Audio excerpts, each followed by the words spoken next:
मस्तिष्क ये संपूर्ण शरीर का संचालन करता है। हम क्यों भेदभाव करें कि ये पांव है, छूते हैं तो धोना पड़ता है हाथ। इसका अर्थ ये नहीं है कि हम समाज में भी 4 वर्ण हैं, हम 4 वर्ण में से चतुर्थ वर्ण को अगर हम अछूत मानना शुरू कर दे तो भैया हम ब्राह्मण हैं, हम घर घर जाकर पूजा पाठ कराते हैं और उनसे दक्षिणा भी प्राप्त करते हैं, तो हम उन दलितों के घरों में भी जाकर पूजा पाठ करते हैं, उनके द्वारा दिए हुए धन से हमारे घर पुष्ट होते हैं। तो हम क्यों ऐसा व्यवहार करें? थोड़ा बदलाव हमारे भीतर भी लाना पड़ेगा। हमारा ही शरीर है, हमारा ही मस्तिष्क है, हमारे ही भुजाएं है, हमारे ही उदर है, हमारे ही चरण है, ये सब आवश्यक है। समाज की व्यवस्था इन 4 वर्णों से ही बनती है। किसी से कोई भेदभाव न रखे। हाँ, जातिगत व्यवस्था का विरोध अवश्य करिए, लेकिन वर्ण व्यवस्था का विरोध नहीं कर सकते। ये वर्ण तो भगवान ने बनाया, वर्ण कर्म आधारित है। अभी पंडित जी ने कहा कि हर हर महादेव, मजा नहीं आ रहा। ब्राह्मणों की हुंकार ऐसी होनी चाहिए। ये तो चाणक्य की धरती है, चाणक्य ने ऐसे हुंकार भरी के धनानंद के पाए हिले, और यहाँ इतने सारे ब्राह्मण बैठे और मुंह में, जीभ में, वाणी में अगर दम न हो तो फिर ब्राह्मण किस बात के? हर हर महादेव, हर हर महादेव। देखिए, अब ब्राह्मण महासभा परशुराम सेवा संस्थान के माध्यम से यहाँ हम सब एकत्रित हुए, पूरे देश भर से अलग अलग ब्राह्मण संगठनों के शीर्ष नेतृत्व करने वाले गणमान्य सब पधारे हैं। आप सभी भूदेवों के चरणों में मेरा प्रणाम है। और 2 पंक्ति कहना चाहूंगा, बड़ा ध्यान से सुनना। मैं कोई भाषण देने नहीं आया हूँ, संवाद साधने आया हूँ। चरण तो सब छूते हैं, दिल छूने आए हैं। दिल छूना जरूरी। चरण छूना कोई बड़ी बात नहीं है, वो तो चाटुकार कल्ले चाटते रहते, कमी नहीं है चाटुकारों की। लेकिन दिल से दिल मिलाने वाले बहुत कम हैं। और दिल की बात जब वाणी से मुखरित होती है, प्रसरित होती है, उस समय वास्तव में परिवर्तन आता है। हृदय का परिवर्तन होता है, विचारों का परिवर्तन होता है, कर्तव्यों का परिवर्तन होता है, और इसके साथ साथ फिर समाज का परिवर्तन होता है। समाज के साथ साथ राज्य का परिवर्तन होता है, राज्य के साथ साथ देश का परिवर्तन होता है। तभी तो जाकर ये देश विश्व गुरु कहलाएगा। तो परिवर्तन शुरुआत कहाँ से होती है? विचारों के आदान प्रदान से। और जो विचार दिए जाए, जो विचार दिए जाए, उसको हम दैनिक जीवन में क्रियान्वित करें।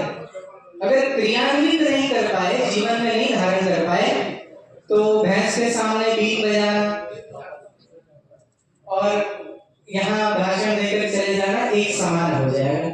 तो मैं भैंसों के सामने बीन नहीं बजा रहा हूँ, ये मुझे पक्का विश्वास है। आप सब विद्वान बैठे और मेरे से अधिक ज्ञान रखने वाले भी यहाँ बैठे, कुछ होंगे मेरे से अधिक, कुछ कम भी ज्ञान रखने वाले होंगे, लेकिन वो अलग बात है, वो अलग विषय है। हम यहाँ एकत्रित हुए हैं। अभी महाशय जी, मुझे नाम नहीं पता, अभी पंडित जी बात कर रहे थे, रावण और राम जी की चर्चा कर रहे थे। तो ये विषय जाति को लेकर और वर्ण को लेकर, ये 2 विषय हमारे सामने हमेशा रखे जाते हैं। और अभी पांडे जी ने कहा कि हम ब्राह्मण सब हाशिए पर हैं। तो अब समझने की बात यहाँ से, मैं अनेक प्रकार के वक्ताओं द्वारा अनेक प्रकार की बातें कही जाएगी, ध्यान भटक जाएगा, लेकिन सिद्धांतिक और सरल बात मैं आपको कहना चाह रहा हूँ। ध्यान से समझिएगा, सुनिएगा। अभी 1-1.5 साल पहले लगभग मधुबनी में भी प्रोग्राम हुआ था।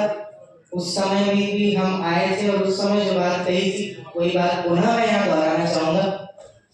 मैं आपके सामने खड़ा हूँ, आपके साथ अपना स्वयं का शरीर भी है। समझिएगा बात को।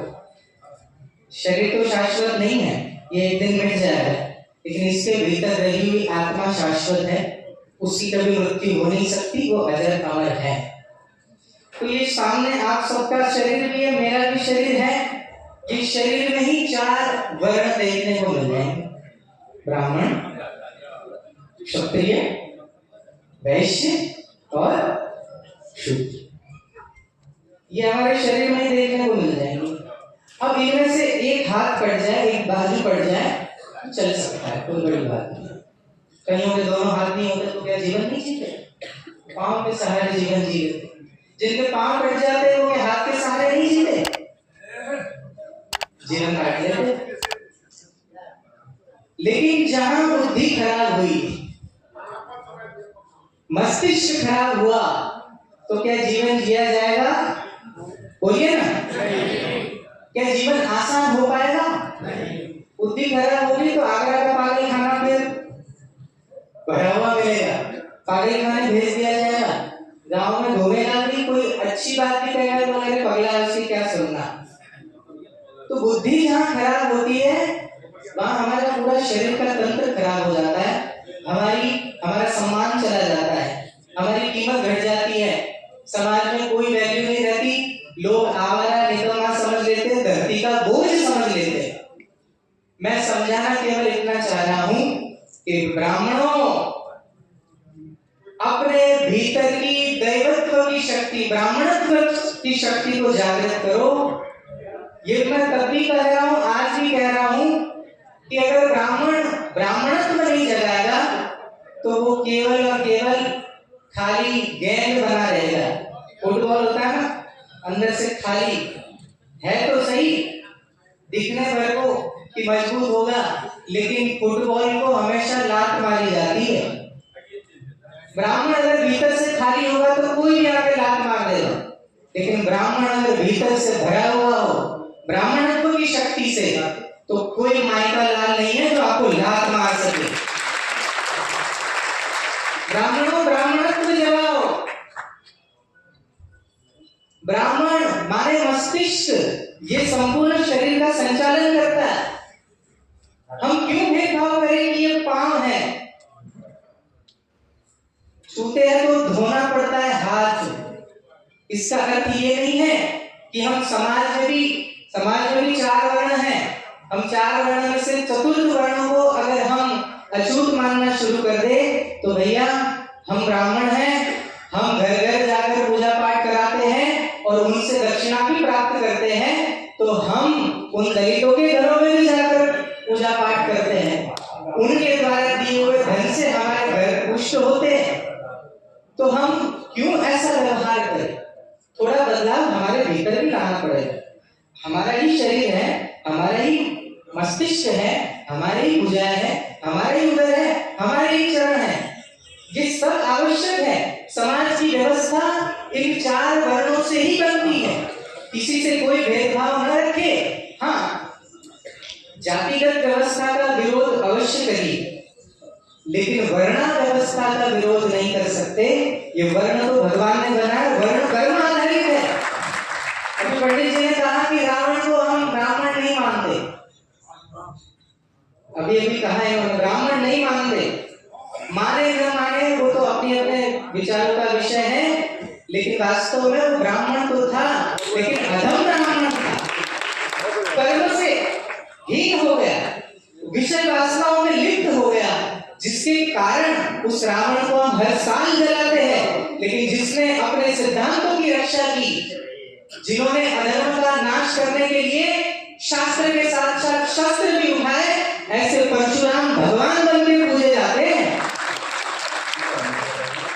और उस अत्याचारी, पापी, दुराचारी ब्राह्मण ही था, लेकिन कर्म खराब होने के कारण हर साल जलाया जाता है, हर साल उसको फूंका जाता है।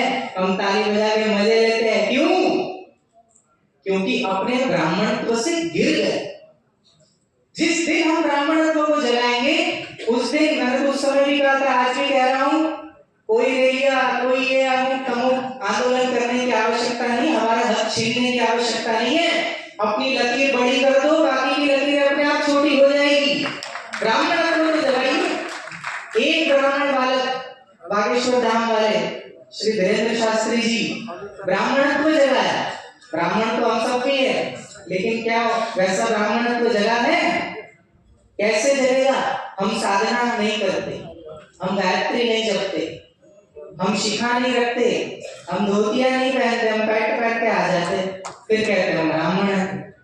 चोटी रखने में शर्म आती। कहां से हम ब्राह्मण हैं? हमारे न कर्म ब्राह्मणों वाले हैं न गुण ब्राह्मणों वाले। कौन कितने यहाँ ब्राह्मण है जिन्होंने अपने बच्चों को गुरुकुल में पढ़ाया? और मेरे ख्याल से तो इसमें धन्यवाद है।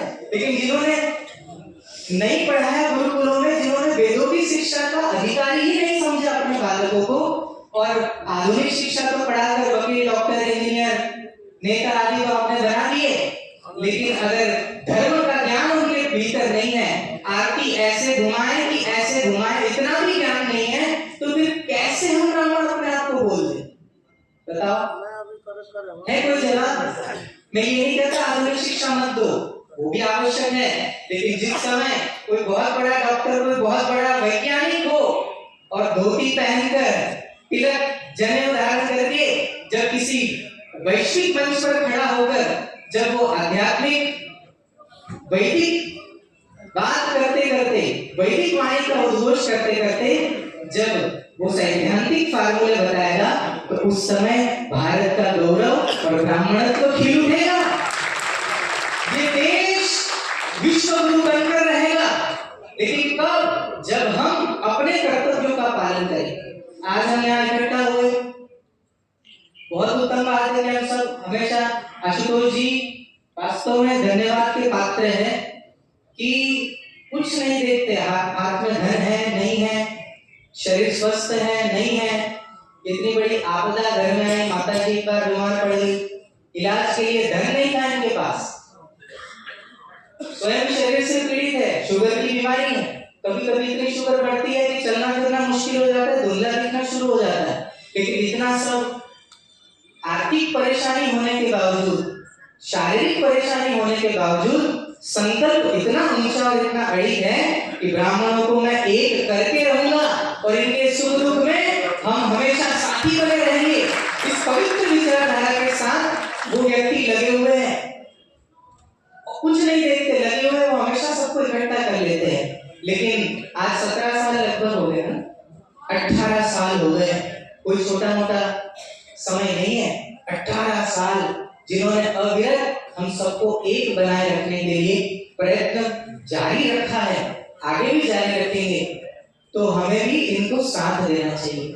और दूसरी बात कि अभी अभी मैंने शिक्षा की बात की, शिक्षा आधुनिक भी हो, वैदिक भी हो, दोनों एक साथ मिले ऐसे सेंटर भारत में है तो सही, लेकिन उंगलियों पर गिने चुने हैं, ज्यादा नहीं। मेरी आप सबसे विनती है कि कम से कम हम हमारे बालकों, जो यहाँ नहीं आए, मैं उनकी तो नहीं कहता, लेकिन कम से कम आप सब लोग यहाँ उपस्थित हो और एक संत आपके सामने खड़ा होकर कुछ कह रहा है, उपदेश दे रहा है, तो दक्षिणा लेने का अधिकार तो बनता है कि नहीं? बिल्कुल। तो दक्षिणा में मुझे रुपया पैसा आपसे नहीं चाहिए, झोली फैला के बस इतना मानता हूँ कि अपने अपने बालकों को गुरुकुल में अवश्य पढ़ाइए, उनको वैदिक शिक्षा अवश्य दीजिए।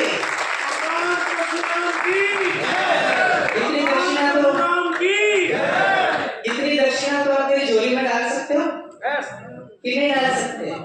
बोले महाराज आपकी बात सुन लो तो बच्चों का भविष्य बिगड़ जाएगा।